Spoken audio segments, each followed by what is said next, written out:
অথর্ববেদ একটি বিখ্যাত শ্লোক।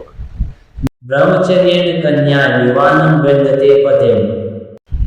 অর্থ, কন্যারাও ব্রহ্মচর্য পালন শেষ করে অর্থাৎ শিক্ষা ও বিদ্যালাভের পর যুবক পতি গ্রহণ করবে।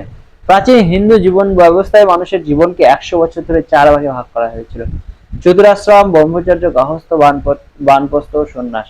এর মধ্যে প্রথম আশ্রমটি হলো ব্রহ্মচর্য বা ছাত্র জীবন। সাধারণ নিয়ম: সাধারণত 8 থেকে 12 বছর বয়সে উপনয়ন বা পৈতৃক সংস্কারের মাধ্যমে ব্রহ্মচর্যাশ্রম শুরু হতো। সময়কাল: গুরুকুল থেকে শিক্ষা নেওয়ার এই সময়কাল ছিল ন্যূনতম 12 বছর, অর্থাৎ একটি বেদের সম্পূর্ণ জ্ঞান অর্জন করতে 12 বছর সময় লাগত। কেউ যদি একের বেশি বা 4টি বেদই পড়তে চাইতেন, তবে তার 24 থেকে 36 বা 48 বছর পর্যন্ত ব্রহ্মচর্য পালন করতে হতো। সমাপ্তির বয়স: সর্বনিম্ন 12 বছর শিক্ষা ধরলে একজন শিক্ষার্থীর ব্রহ্মচর্য শেষ হতে বয়স দাঁড়াতো 20 থেকে 25 বছর।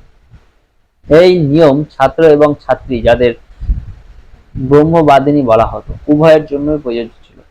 ব্রহ্মচর্য আশ্রমের শিক্ষা সফলভাবে শেষ করার পর একজন শিক্ষার্থী গার্হস্থ্য আশ্রমে বা সংসার জীবনে প্রবেশ করতে পারতেন।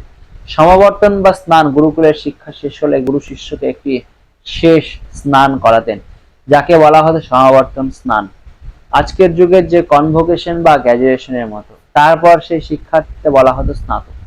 গার্হস্থ্যে প্রবেশের বয়স: এই স্নাতক হওয়ার পরে, অর্থাৎ সাধারণত 25 বছরের পর একজন পুরুষ বা নারী বিয়ে করে সংসার জীবন বা গার্হস্থ্য আশ্রম প্রবেশ করার অনুমতি পেতেন।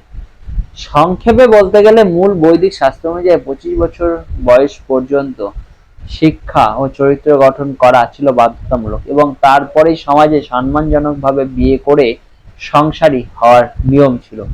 মাঝখানের মধ্যযুগে এসে কিছু স্মৃতিশাস্ত্রে এই নিয়মকে বদলে বাল্যবিবাহে ঢুকিয়ে দেওয়া হয়েছিল।